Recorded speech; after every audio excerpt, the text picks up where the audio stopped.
So it's been a while since I posted a video, and I thought this was a good opportunity to go ahead and update my kit review, talk about all of the equipment that I take when I'm in the field creating photos.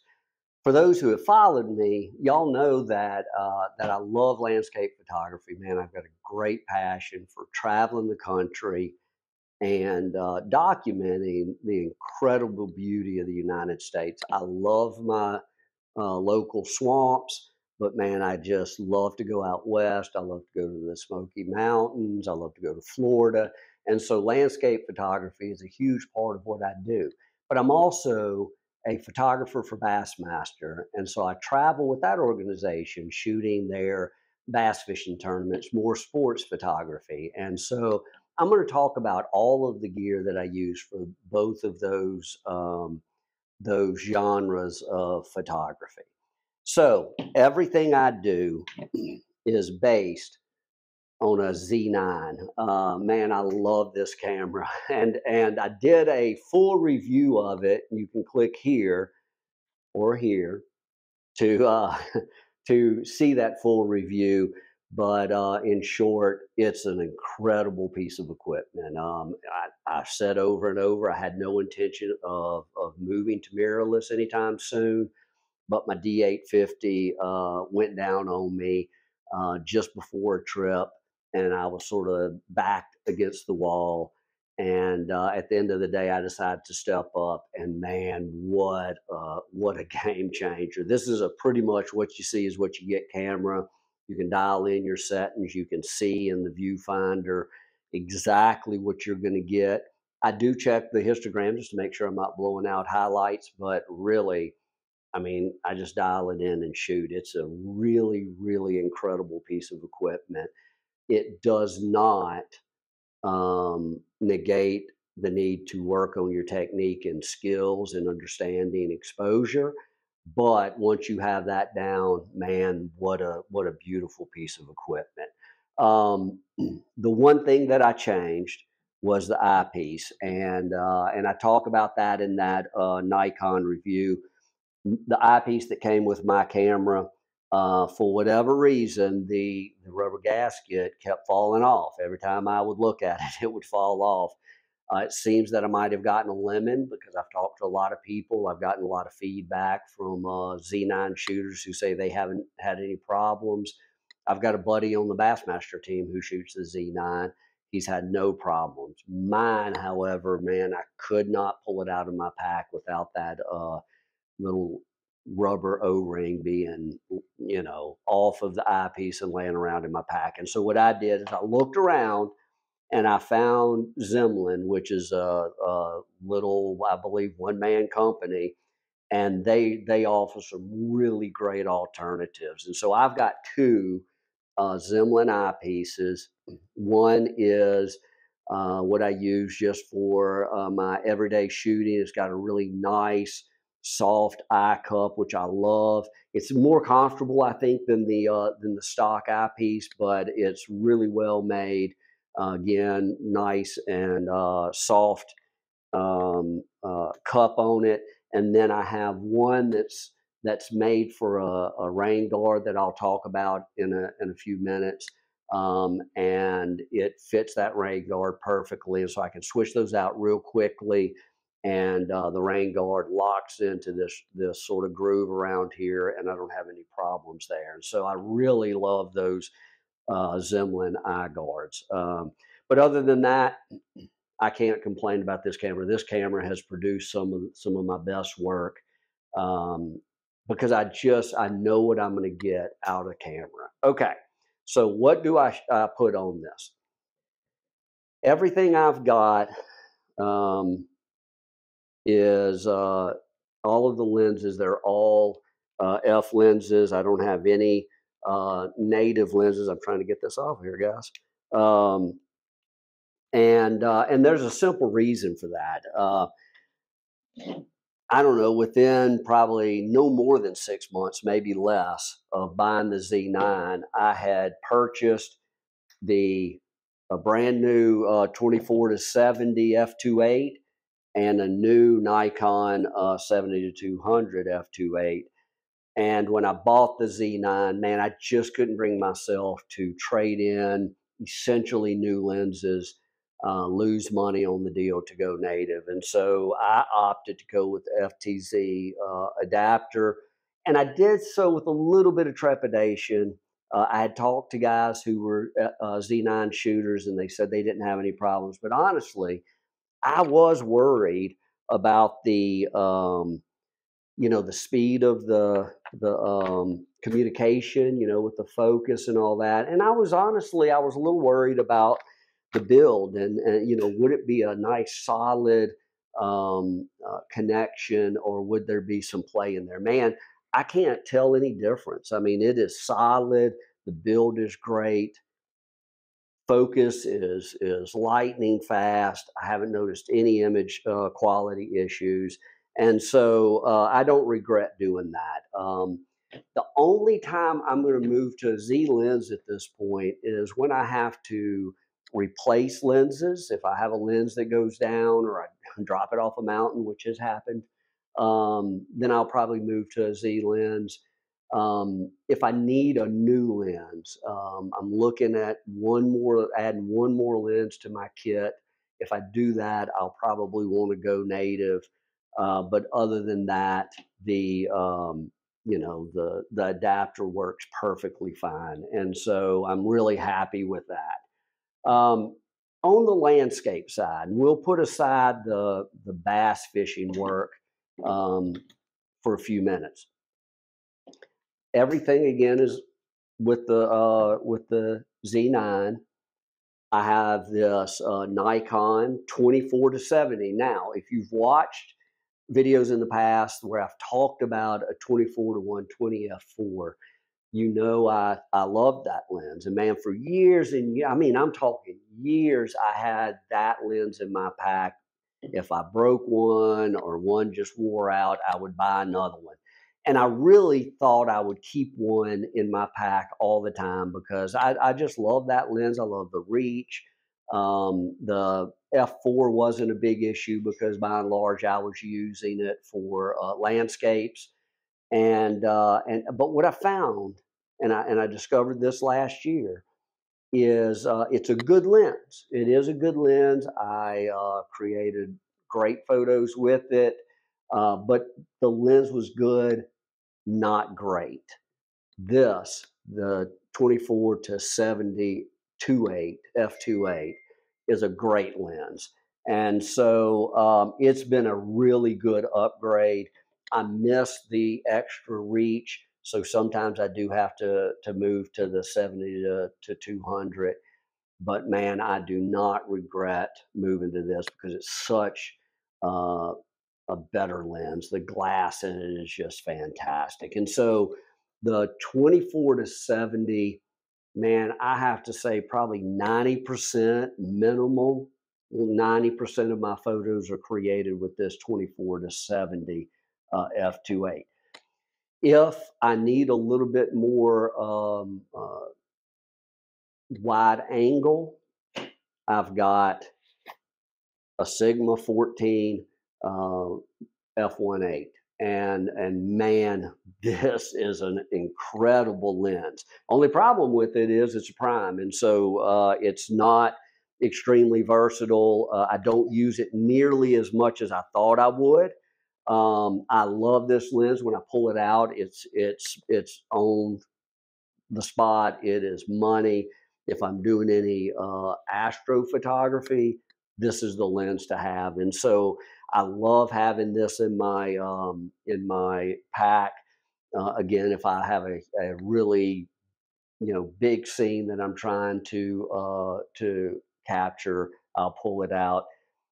But I don't use it as much as I thought I would. The 24-70 is my money lens. That's the one that I go to all the time. The only thing I would love to have is something in that range of maybe 16-28, something like that. Give me a little bit extra range, or wide angle, but not quite as wide as the 14.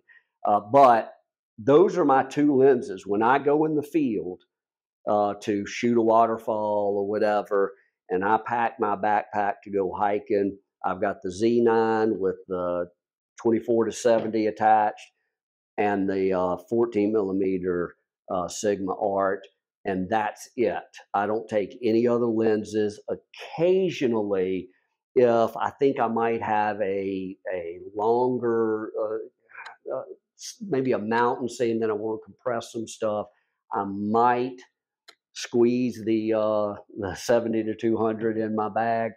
Um, but honestly, it just adds weight, and I don't use it as much as I really thought I would for landscapes. And so, uh, normally, probably 95% of the time, I've got one camera body and two lenses in my backpack when I head out.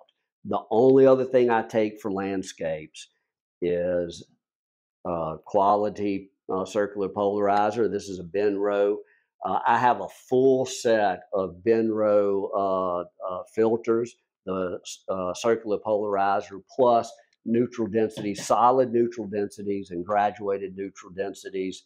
I used those graduated NDs for, I don't know, probably 18 months, and they're really good, but I just don't use the graduated NDs anymore.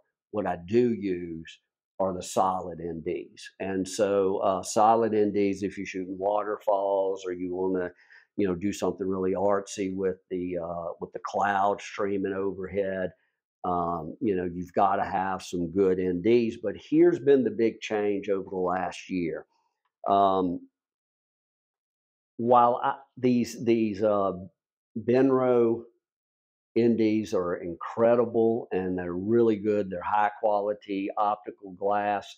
They're big, they're heavy, they add to my pack, and I've replaced them with case clip-in filters. And so let me show you this. This is a traditional ND. This is the case ND. So where does this go? This goes on the front of the lens. This goes in front of the sensor inside the camera, and so they just clip on. They're made to. There's a little groove inside the camera body that they fit perfectly in, and man, they are really good.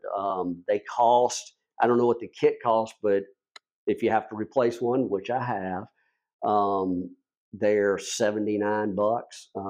So they're not really expensive. They're far less expensive than the slip-in NDs, but they're glass and they work wonderfully. The only thing I'll tell you while I've got it out is there's a little clip right here, and that's what holds it into the camera body. You have to be really careful putting these in and taking them out. They've got a little suction cup that comes with it. And my recommendation is to use that both to put in the filter and to pull them out, because if you push too hard on this, it snaps. It's not a greatly robust build on that clip, but and ask me how I know, because I've done that. But if you use that that little suction cup, works great. And if you do have to replace them again, they're like $79. They're really not too expensive. And so so that's been a big change that I've made. Again, I love those Benro. I'm trying to get this in my slot there. Okay, I love the Benro filters. I've got Lee filters, which are great filters. I love these. They're just big. Now, why do I do still carry these occasionally, and the reason is simple, because if I put one of these clip-ons into the body, I can't stack filters. And so if I need to customize what my ND power is, I may need to slip one of these on the front of the lens. But I only carry that pack of ND filters if I really think I'm going to need it, because they're heavy and they add to my pack. And guys, I'm all about taking what I need into the field and nothing else. And I want my pack to be as light as possible. And so, you know, 9/10 of the time, I'm taking my Z9 with the adapter, my 2 lenses, and this 1 pack of ND filters, and that's it. And so it's good and light. Now, while we're talking about landscape equipment, let's talk about my pack. I have a great backpack, and you know, backpacks or photo backpacks in particular are sort of like women's purses. I mean, it's like the search for the perfect pack, right? And man, I went through pack after pack. Some were good, but not great. Some weren't comfortable on your shoulders.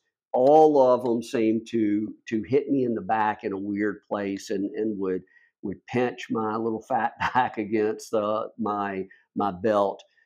And so I was really pleased when I found the Shimoda's. This is the Shimoda small. I think the nomenclature on it is like 30, but this is the small Shimoda. It's waterproof, and it is waterproof because I lay it down in water all the time, and I haven't had any problems. It's got a lot of storage for your accessories. I put my camera cards in here, my business cards. It's got a big compartment up here that I can put all kinds of stuff, my headlamp, that kind of thing, my phone.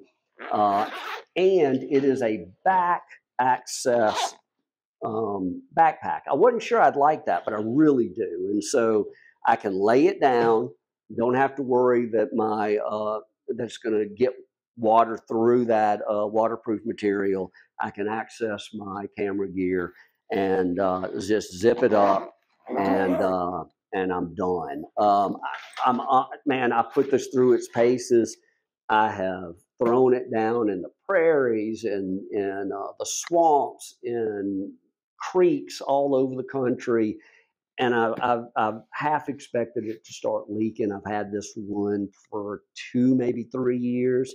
And man, I have not had a bit of moisture go through this material. And so when I do have to replace it, they're not cheap, but man, I'm going to go right back to this same pack because I just love it. It's a really good design, and that waterproofing just seals the deal.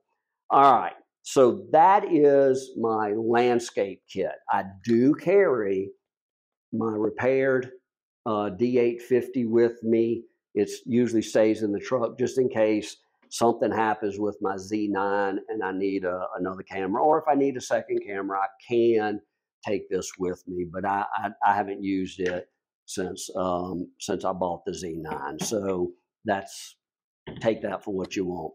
It does not go in my my hiking backpack when I'm shooting landscapes.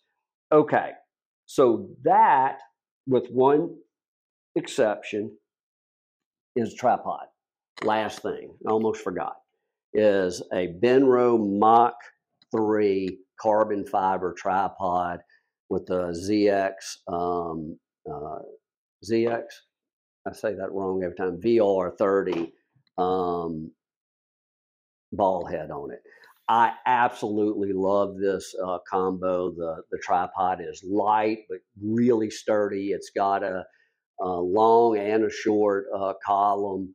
The controls are really smooth. The only thing I don't like is this small knob on the side, and this is why, because I tighten it up and you can hardly get it loose because that knob's so small. And so I'm gonna have to put a small pair of pliers or something in my pack because that drives me crazy. Not a killer because I can, adjust here, but I have ways that I like to work, and man, that knob drives me crazy, but everything else is rock solid. I love this setup, and so this is the tripod that I use when I'm out shooting. Okay, so bass fishing. Again, based on the Z9, and I essentially use 2 lenses. I use the Nikon 70 to 200 f2.8. And man, look, I shoot a lot of low light situations when I'm shooting bass fishing, whether it's before daylight using a small light or available light as these anglers are launching their boats, um, or late in the day when a weigh-in lasts into the evening, which happens in some of these. And so this piece of glass is just wonderful. The Nikon 70 to 200 f2.8. When I need more reach, I pull out the the big one, the 300 millimeter f2.8. It's a Nikon. And why did I choose Nikon? Because honestly, it's more expensive than the others like Sigma that I know produces a good version of this, and it's all about the stabilization. I'm shooting boat to boat, and so I'm standing on a boat, shooting an angler fishing. He's on a boat that's moving, and so I really need stabilization, and this has wonderful stabilization. You add it to the built-in stabilization, and it's absolutely rock solid. The only thing I'd like, because I use both of these for wildlife when I'm shooting birds or alligators or bison or whatever, um, I would like something with more reach than the 200, but a little more versatile than the 300. And so I'm looking at adding something like the new Nikon 150 to 600. It's not a fast lens, right? I think it's a 5.6, something like that, 4 to 5.6, something like that. But it would allow me to shoot in most conditions just fine and have a lot more versatility as opposed to, say, the 300, where I'm constantly having to move backwards and forwards depending on where the subject is. But, honestly, I've shot 6 or 7, 8 years with Bassmaster, and these have been my workhorses. I've never had any problems or complaints about my work. And so that's it. All right, guys. Well, that's really it about the only thing I can say. I'm looking around, make sure I haven't forgotten anything. Forgot one thing that fell off my table is, and this comes into play for the bass fishing, and this is my rain shield. It's an Aquatech. I've got one for the 70 to 200 and one for the 300. Covers my lens and my camera, and that's where this eyepiece from Zemlin comes into play. It's got a little groove, and this hole slips over that groove and ensures that you're as water resistant, waterproof as possible. Keeps a lot of the moisture out. I work in a lot of inclement weather, and so that's vital. Other than that, that's it. So here's what I'll tell y'all. There's a bunch of lenses. There's a bunch of accessories that are on the market that sound great and man would probably be fun to have. But I would encourage you really sort of look at what you're going to do. Are you doing landscapes only? If I was doing landscapes only, the Z9 is probably overkill. Probably if I was doing only landscapes, I would have bought the Z8.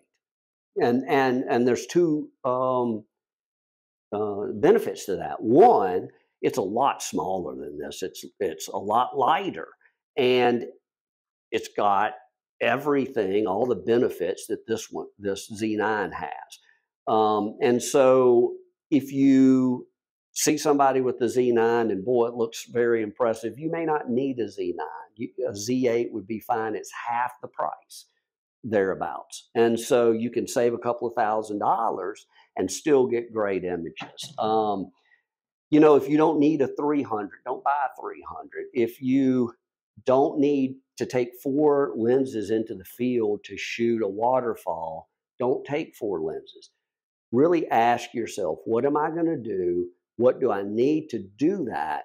and then only buy and pack those things that you need. I think you'll be a lot happier. You'll enjoy the experience more, and you're going to learn how to use that equipment to its fullest. With two lenses, I really have to be on my toes. Again, a 24 to 70 is my workhorse. And so I work really hard to find those compositions and those angles that allow me to use that lens, because there are some disadvantages of a super wide like a 14 in terms of compression of the scene and all of that stuff. And so I really would rather use the 24 to 70. And so I have to work harder to make sure that I'm getting that scene set up just like I want, because I don't have a 16 to 28. And that's okay. You don't have to have all the toys in the toy chest to take great photography, to take great photos. You have to understand your equipment and just put it to use and practice with it. So that's it. Guys, I would encourage you to jump over to my website and check out my Into the Swamp workshops that are scheduled for November 2024. And I will be doing those annually. They're kayak-based workshops in the swamps of Louisiana. And I promise you it's an experience that you'll never forget. You'll go home with great images, but you'll go home with just the experience of paddling through some of the most inaccessible wilds of the United States. And so jump over and check those out. The link will be in my description as well. I appreciate you watching. If you have any questions or comments, please post them in the comments and I'll get back to you. Talk to you next time.